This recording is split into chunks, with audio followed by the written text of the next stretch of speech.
Now, it won't come as any surprise to anyone that follows this channel that we might get these two cars together at some point. Well, here they are in all their Group A rally glory. So it's blue-blooded Italian motorsport legend against rice-burning, bewinged yob machine. Or has the Mitsubishi's time come to shake off the stigma and take its place among the greats in the Rally Car Hall of Fame? So welcome to the Lancia Delta Integrale Evo 1. And who doesn't like a Delta Integrale? This is a mechanical masterpiece. Hard to believe these are 25 years old now. There's so much that's very special about this car. It is wonderful to drive 25 years later, and it will go down as one of the great analogue mechanical cars. Now, I say this is a versus. This is more of a comparison, more of a celebration of these two cars. What they have in common is they tell really the story of the Group A rally era. This was the first car to really dominate Group A and became the most successful Lancia rally car of all time. The Evo 1 was interesting because it was one of the first Group A evolutions. Group A rules allowed you to make an evolution of the car to make it quicker in competition, provided you made 2,500 examples. I think BMW were possibly the first with the M3 to do an evolution, but this was certainly one of the very, very first evolutions. And that very concept is something the Japanese took and ran with the Mitsubishi evolutions. So this is kind of, in many ways, the first Evo, certainly in terms of rally cars. This is the first Evo. And I know Group B still makes all the headlines, and at the time when Group A came out, it was felt like a slightly watered down version of the rally formula. However, I think Group A deserves to be reconsidered and remembered very fondly, and I think these two cars do that perfectly well. When you realise the road cars that came out of the Group A series, it turned out to be a very special era, I think, because these cars have a lot more in common with the actual works rally cars than the Group B cars ever did. The Group B cars were very high-end, extreme prototype cars. They are still very rarefied things, very expensive things. These, however, the Group A cars, were the accessible road rally cars, and I think that's what makes them special. I love the way you look in a works Integrale Evo, and you can see so many common bits and pieces. Certainly under the bonnet there is a great similarity. So I think these were closer. Lancia didn't really plan to make any Integrales. They had to because of Group A rules, and for that I am ever thankful. I really hope I can try and take you back to what this car was like 25 years ago. It had such an impact. Now, the first four-wheel drive rally-based sports car was, of course, the Quattro, the original Audi Quattro. A complete revolution, a legendary thing. But this beat it on the rally stages by being a smaller, more agile car. And that comes across today. The Quattro was a bit of a tank, really. It was a big lumbering brute, and as soon as Lancia put that sort of hardware into this small dinky hatchback, they cleaned up on the rally stages, and I think that's a critical part of this whole package, and it's why it's still special today. It's a small car. It feels absolutely square when you're in it. It feels as wide as it is long. You can feel the four-wheel drive system in this car. There's a lovely occasional little bit of driveline shunt you can feel going right the way down through the car. It's a fantastic thing. That was really special in 1991. You know, hot hatchbacks didn't have 200 horsepower in 1991. This was a real weapon then. But this car does not feel slow, even today. And one of the reasons is the glorious amount of turbo lag that it has. And I'll try and show you the difference. That's one of the key differences between the two cars. So anyway, let's go and take a rally icon for a spin up the road.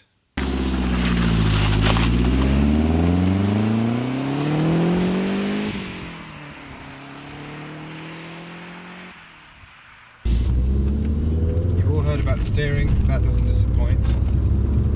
There's this lovely stubby bluff nose that you just aim into corners. Before this car, I hadn't driven an Evo Integrale before. I'm familiar with the 16 valve and the 8 valve. Those are actually slightly more dainty cars to drive and slightly softer. So I'm only now really beginning to understand better what they did for the Evo cars. And the focus here is on mechanical grip. We've got a wider track, front and rear. And the mechanical grip is still genuinely impressive even now. This car can absolutely be hurled into corners with some abandon. Now the gearbox was something at first I thought, well, certainly in comparison with the Evo, it's a bit rubbery, it's a bit ordinary, 80s hatchback. But actually I find it absolutely fine. It's quite long throw. It's only that the later Japanese cars have just got better and better at that. It's not in any way a problem. In fact, I love this anatomical gear stick that you get on the Evos. It only works when you're driving on the left. It makes no sense whatsoever in a converted car. It's shaped beautifully for your right hand to change gear, and it's nice to use. So getting on with the gear shift quite well actually. I think one key distinction between this and the Evo was that somebody at Lancia said, well, we can't just put a raw rally car on the road, we'll never sell our homologation number. It's higher geared than the Evo, so unusually that makes it slightly more comfortable to cruise on the motorway in. The seats are really comfortable. They're not as supportive as the Evo seats, which of course are shared with the Evo 2. The Evo 2 got the high back seats, which are the same as in the Tommy Mackinnon, and they are fantastic seats. However, these do give you a bit more headroom if you're tall. The one key characteristic of the Evo on Integrale is that it was the big turbo version of this 16 valve engine. Much like the original Escort Cosworth homologation cars were big turbos. They then went to put a smaller, more responsive turbo on for the later Escort Cosworths, but of course collectors only want the big turbo ones now. For some reason it's the other way around with Integrales. Collectors seem to only want the Evo 2, which is a smaller turbo car, more responsive, less lag, but it doesn't quite have the comedy 80s lag that this one has, and I have to say that's quite a big part of the appeal. But it's a very brawny, characterful 4-cylinder. It's a nice engine actually, but it's all done by 6. I never feel tempted to rev it much over 6. It says on the clock it will go a bit over, but I don't think I've ever actually taken this one over that yet. For some reason Evo cars with their single exit tailpipe do have a bit more of an exhaust note to them, which I like. The 16 valve I had was just very turbine smooth all the way to 6. This has a bit more growl and sort of grip to it.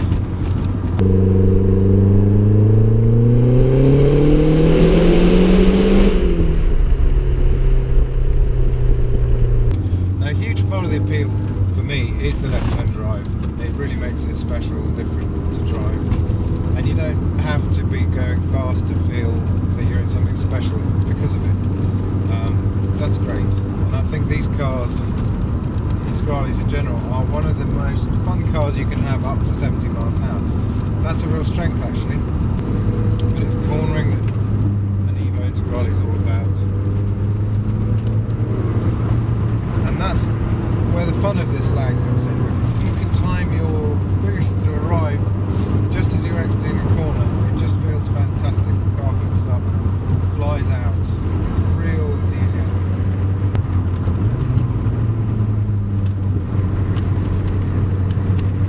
So it's a bit late there now, boost is coming out only now, so there's an endless game you can play within the legal limit in one of these, which is just fabulous.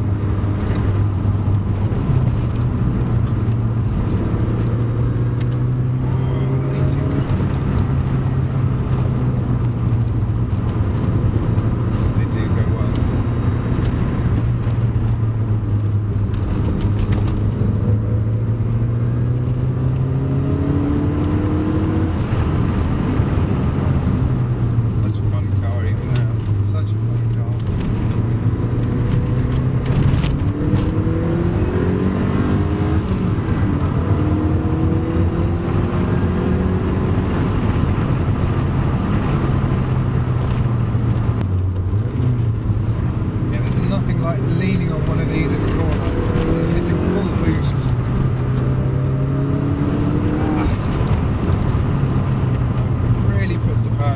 You can feel the diffs shuffling power around. It's such a clever system.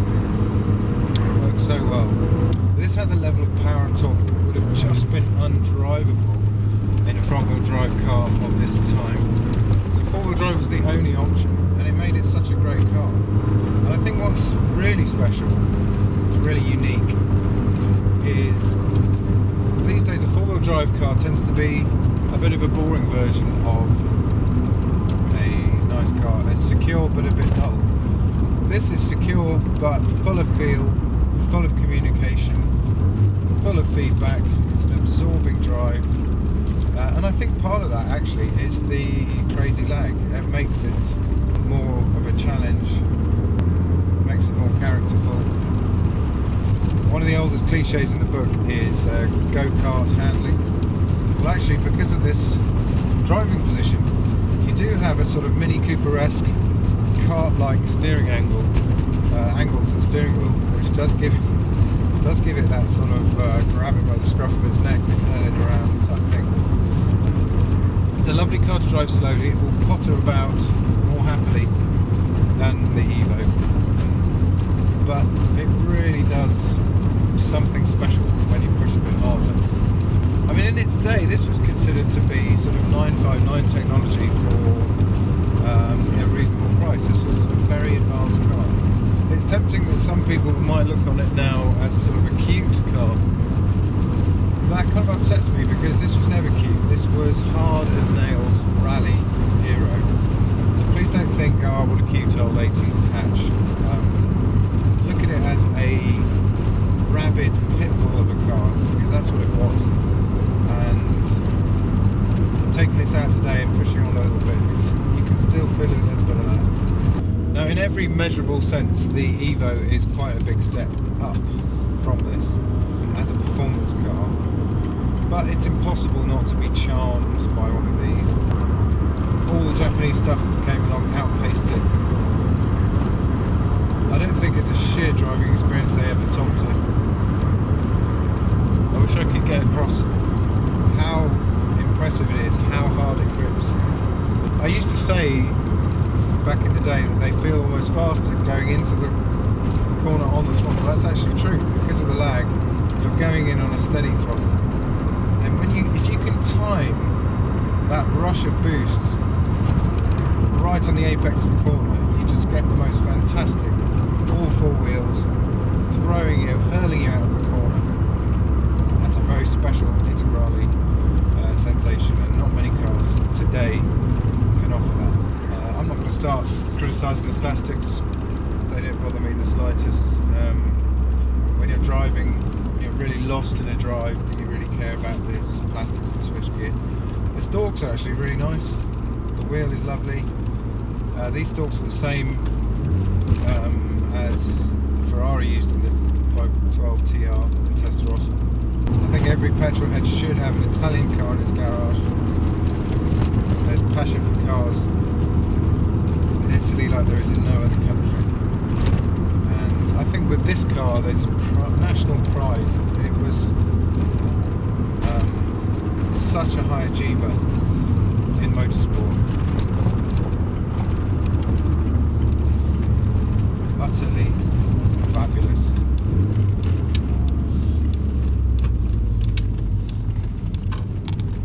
One of the great driving experiences. One of the greats.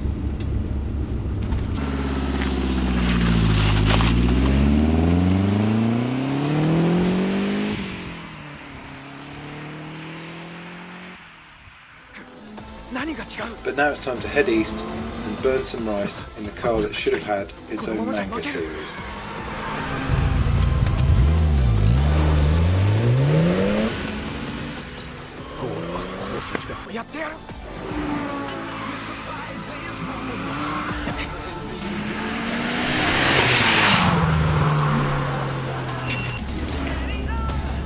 So, first thing you notice, the seats are fantastic. They are the same as the Evo 2 seats.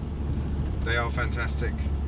You do sit a little bit higher up in them as a result, but they are lovely seats. And this is a terrific place to do business.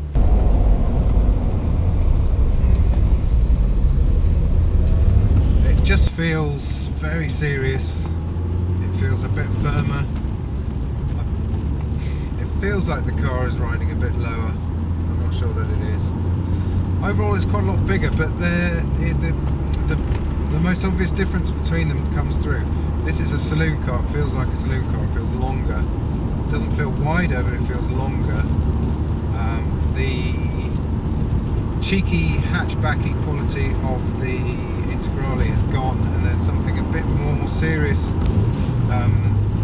in feel straight away.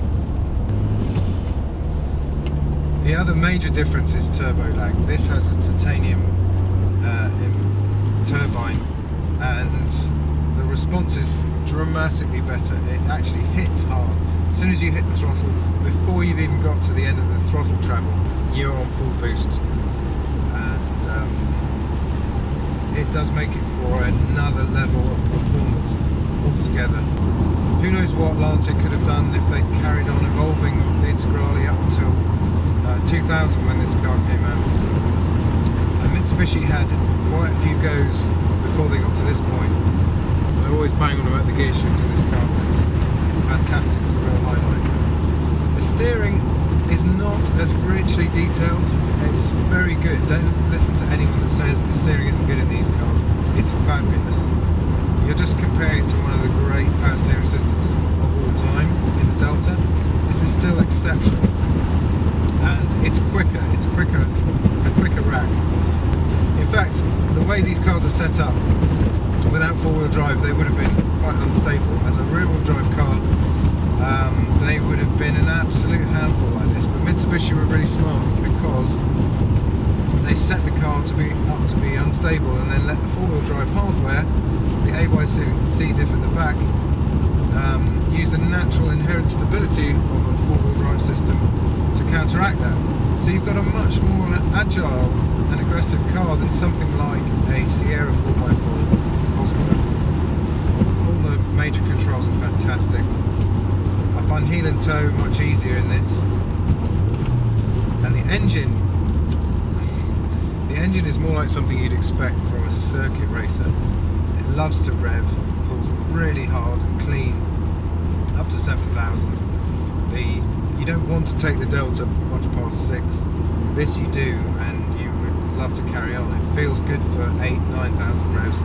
It's a phenomenal engine. One of the great strengths of this package is how over-engineered they were. I mean, this car is much higher mileage than the Delta.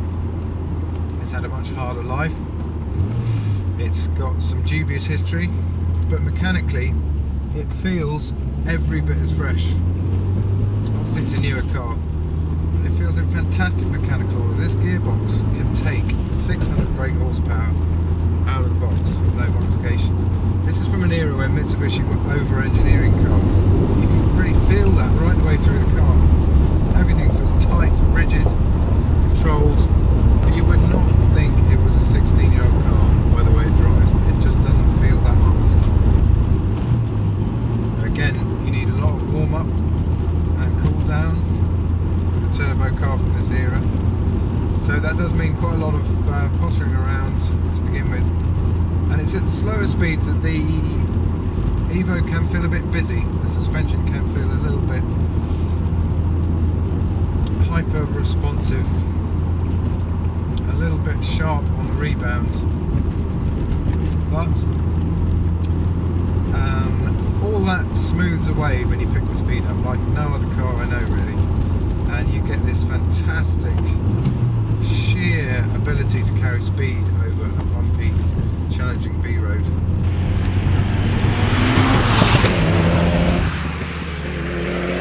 Got temperature, got warm oil. It's ready to do what this car does best, which is take your favourite road apart.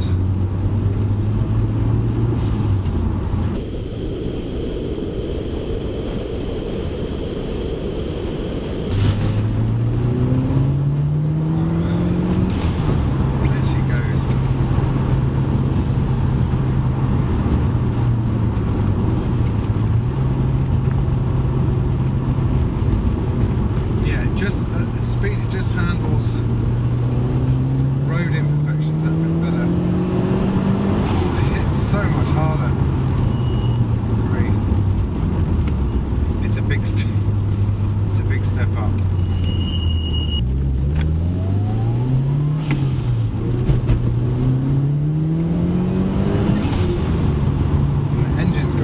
Reach, just loves to rev. It's unusual for a turbo to love to rev like that. So accurate, the front end's so dialed in. Lean on it, it's horrendous. Come on speed if you want.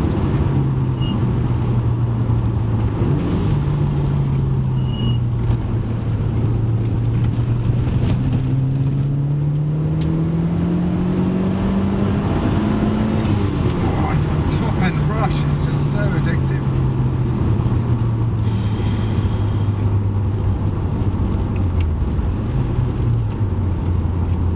My heart rate has just shot up. How Mitsubishi, of all people, managed to produce a car like this is mysterious to some people.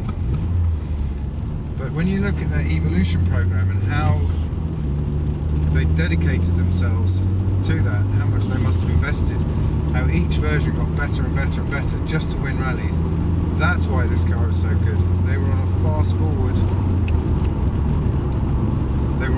forward program to win rallies, and it just so happens that great rally cars tend to make great road cars. And it's feeling like a bit of a masterpiece. So what do they like to drive? Well, in red they're spectacular. You do pick up red bits of the bodywork. You've got a lovely view in the rear view mirror of a massive biplane rear wing, which you don't get in an Integrale.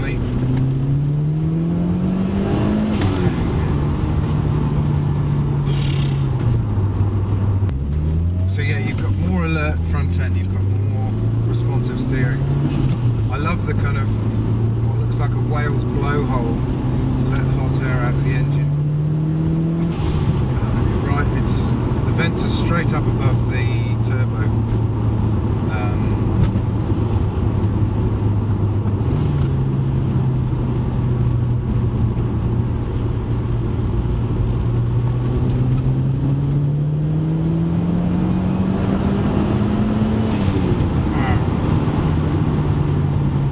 Still so impressive. Corners so cleanly on the power. So where does this rank among cars of this type? Well, for me, I did drive a later Evo 9 with 360 brake horsepower, an MR 360. Fabulous car. I prefer the feel of this, the older, more raw ones. I think the steering's nicer than this. But my god, the later cars are savagely quick, phenomenally quick. This car is not feeling slow today. It's not feeling lacking in power today, I must admit. It's a fairly chilly day and the turbos are loving it. I think personally this is a better driver's car than the Sierra 4x4 Cosworth. I think it's at least on a par with the rear-wheel drive Cosworths. I think you have to place these very, very high up on the list of cars of this type. And the values don't yet reflect that, but I think they will. And my advice is to get one now. Red ones are now expensive, are now pretty hefty, but they're still just as great to drive in silver, in white, in blue or in black. And I think black ones actually might be rarer than red. So that would be my top tip. Anyway, I hope you've enjoyed this comparison. I hope you've been able to get a sense of what they're like, how they compare, what they like to drive all these years later. I hope I've managed to capture a bit of that. It really is an interesting exercise to do a back-to-back. It highlights different things in the cars that you'd never pick up if you just drove them on their own. So I've thoroughly enjoyed it. I hope you have. Please do subscribe. Thank you very much for watching. See you on my channel soon.